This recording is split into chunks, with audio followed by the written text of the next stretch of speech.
नमस्कार साथियों, स्वागत है आप सभी का मेरे चैनल सिर्फ IAS में। और मैं प्रसन्ना वर्मा आज डिटेल से चर्चा करने जा रही हूँ पड़ोसी देश बांग्लादेश, जो कि वापस से पुराना पाकिस्तान बनता जा रहा है, उसके लगाए हुए एक और इल्जाम और भारत के एक और नमस्ते करने के बारे में। आइए डिटेल से चर्चा करते हैं कि किस प्रकार से हाल फिलहाल जो बांग्लादेश के अंदर अनरेस्ट चल रहा है उस्मान हादी की मौत के बाद से, उसमें बांग्लादेश का नया क्लेम निकल के आता है, जिसमें वो भारत के ऊपर इल्जाम लगा रहे हैं कि वहां से निकल के वो दोनों ही जो मर्डरर हैं वो भारत के अंदर छुपे हैं, जहां पे भारत की पुलिस ने उन्हें पकड़ लिया है मेघालय के अंदर। इस बारे को डिनाई करते हुए मेघालय पुलिस ने क्या कहा, उस बारे में चर्चा करेंगे इस लेक्चर के अंदर और चीजों की डिटेल जानेंगे कि क्या है इस अनरेस्ट का मेन कारण। चलिए शुरुआत करते हैं दोस्तों।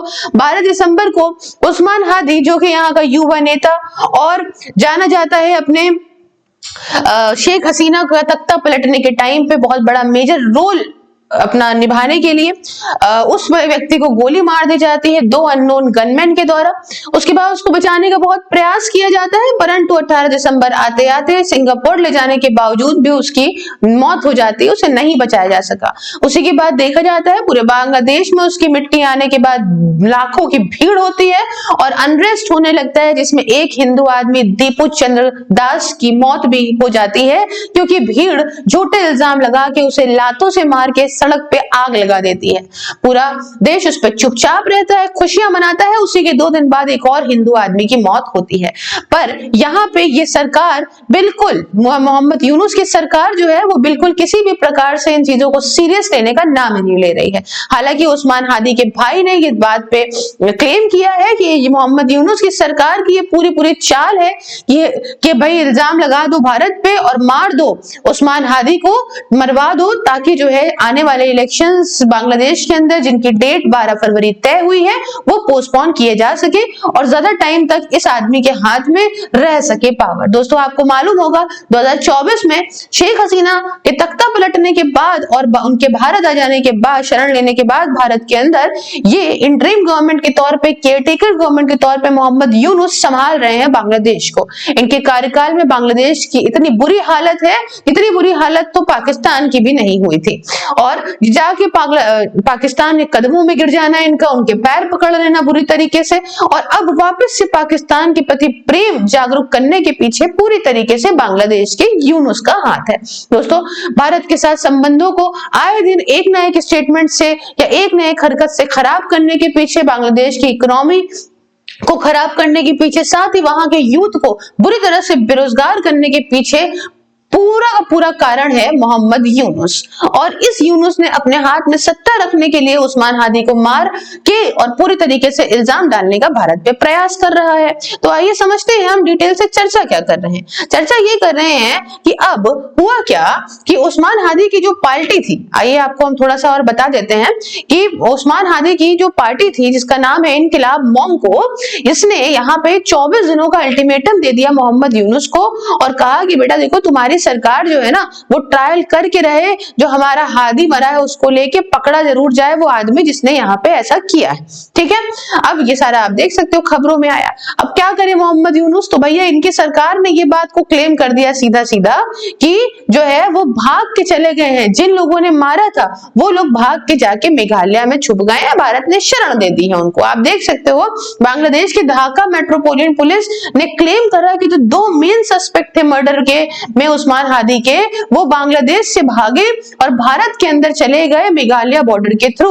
और ये सब जो है वो हलवा घाट को इन्होंने क्रॉस करा है और ये तूरा पहुंच गए हैं मेघालय के अंदर आसपास के लोगों की मदद से। इन्होंने कहा है कि आसपास के लोगों ने भी भाई मदद करी है। तो 2 सस्पेक्ट है, सस्पेक्ट का नाम फैजल करीम मसूद और मोहम्मद आलमगीर शेख बताया जा रहा है, जो हादी की किलिंग में इन्वॉल्व है। इसमें से ढाका की पुलिस के हिसाब से बात करूं तो सस्पेक्ट को मदद करी है बिचौलियों ने इंटरमीडिएट से, और ये भारत में पहुंचे हैं उन्हीं की मदद से गाड़ी घोड़ा खाना पीना के थ्रू। और ये जैसे मैंने आपको बताया हौला घाट बॉर्डर मेघालय, आप यहाँ पे देख सकते हो मेघालय का मैप दिख रहा होगा, वैसे ही लगा हुआ ही वहां पे जो बॉर्डर है वो है हौला घाट बॉर्डर। बांग्लादेश ने कहा कि यहाँ पे आप समझिएगा, बांग्लादेश की ने कहा है कि जो कम्युनिकेशन है वो चल रहा है भारत के अथॉरिटीज के साथ में, और जो है वहां पे अरेस्ट कर लिया गया है। मतलब इनका कहना है बांग्लादेश का कि भारत की अथॉरिटीज ने अरेस्ट कर लिया है उन दोनों सस्पेक्ट को, और अब हम बात कर रहे हैं उनसे कि जो है फटाफट से उन सस्पेक्ट को हमको लौटाइए। मतलब कुछ करा ना, बात करी ना, चीत करी ना कोई चीज, बस मीडिया में जाके क्लेम कर दिया क्योंकि अपने सर से कूड़ा हटाना था इन लोगों को। अब इंडियन अथॉरिटीज ने इस बात का जवाब दिया कि भाई अब देखो, इंडियन अथॉरिटीज में भारत की सरकार की तरफ से कुछ आया नहीं। क्योंकि मेघालय की पुलिस की बात करी गई है तो मेघालय की पुलिस ने रिस्पॉन्स किया है कि देखो हमारे पास किसी भी प्रकार से कोई भी व्यक्ति भारत के अंदर नहीं आया है। इन्होंने यहाँ पे कोई फॉर्मल या इनफॉर्मल कम्युनिकेशन बांग्लादेश से भी नहीं पाया है कि आपने जो अरेस्ट करा है वो हमें दीजिए। हमने किसी प्रकार से कोई अरेस्ट करा नहीं, कोई डिटेन करा नहीं, हमसे कोई मतलब नहीं, भारत का कोई इन्वॉल्वमेंट नहीं, तुम जानो तुम्हारा काम जाने। बॉर्डर सिक्योरिटी फोर्स की तरफ से, बीएसएफ की तरफ, आपको मालूम होगा बीएसएफ गार्ड करती है पाकिस्तान और इधर वाला हिस्सा, तो बीएसएफ जो मेघालय का फ्रंटियर है, चीफ है, उन्होंने भी डिसमिस करे लगाए हुए इन इल्जामों को और कहा कि ये गलत है, एकदम फैब्रिकेटेड, बुने हुए, मिसलीडिंग और अनफाउंडेड चीज आप बोल रहे हो। आपने बिना कुछ कहे, कुछ हमें समझे, कुछ जाने, कोई बिना राइट चीज हुए ही फालतू क्लेम करना शुरू कर दिया। ये बांग्लादेश सेम पाकिस्तान वाली हरकतें कर रहा है, आखिरकार बीज तो उसी का ही है ना। इन्होंने कहा कोई एविडेंस नहीं है सस्पेक्ट का जो इंटरनेशनल बॉर्डर क्रॉस करा हो हौला घाट सेक्टर के माध्यम से, तो ये वहां बहुत हैवी सर्विलांस हम करते हैं, बहुत कायदे तरीके से हम लोग वहां पे जो है वो देखरेख रखते हैं। आपके तरीके तो मामला है नहीं, कहीं से भी कोई भी घुस जाए, भिखारी के जैसे घुसे चले आ रहे हैं भारत के अंदर, और यहाँ आके और अराजकता फैला के रखी हुई है। सीसीटीवी है, चेक पॉइंट्स है, और ऐसा मूवमेंट होना नामुमकिन ही है। आप कहां से बता दे रहे हैं कि पकड़ लिया और घुस गया? कोई मजाक चल रहा है क्या यहाँ पे? हाँ, आप अच्छे तरीके से जानते हो क्या। अच्छा, इसी बीच हम देखते हैं कि मोहम्मद यूनुस पाकिस्तान के हाई कमिश्नर से भी मिलता है। ढाका कराची की डायरेक्ट फ्लाइट चलेगी है ना, और ये ट्रेड, इन्वेस्टमेंट, मेडिकल सर्विसेज होंगी। अरे दो भिखमंगो, तुम लोग क्या कर पाओगे भाई, दोनों एक दूसरे की तरफ से। बाकी मैं तो कहती हूँ भारत की सरकार, आप ये क्या कर रही है कि मार चावल सस्ता उनको दे रहे हैं, मार दुनिया भर का सामान उनको एक्सपोर्ट कर रहे हैं। इनके आपने कभी देखा था ना, जब इजराइल की, पैलेस्टीन की हुई थी, दुनिया भर के मुसलमानों ने मैकडॉनल्ड्स, कोका कोला, ऐसे बड़े बड़े ब्रांड्स को ऐसे रिजेक्ट करा था कि सारे के सारे कहीं ना कहीं से इजरायली ब्रांड्स है और इनको वॉर को जो है वो फंड करा जा रहा है। तो क्यों भारत की सरकार, क्यों इनको जिस हिसाब से जरा सा देश है, इसको जवाब नहीं मिल रहा है। सिर्फ कंडेम करने की वजह से ही आज इसका इतना मुंह खुल गया है। जरा सा अगर आपको वर्ल्ड पावर बननी है तो आपको पक्की बात है कि अपना स्टैंड लेना पड़ेगा, और ऐसे देशों को तो दबा के रखना पड़ेगा ताकि इनके दिमाग ठिकाने रहे। बस आप कोई हमला ना करिए। हम समझते हैं, ऑब्वियस सी बात है कि एक तरफ पाकिस्तान है, एक तरफ चाइना है, कितनी भी हमारी मिलिट्री हो, कितना भी बड़ा हमारे अंदर सशक्तता हो, बट एक तरफ, तीनों तरफ से जब मुंह में जो है इस तरीके से परेशानियां घुस जाती है ना, 32 दांतों के बीच में एक जबान है, प्लस यूएस के इस समय मोहम्मद यूनुस को इस तरह से बैकअप है, तो समझ में आता है कि दिक्कतें तो है ही है। सोच समझ के रखना सही है हर तरफ से, नहीं तो बैंड बच जाएगी।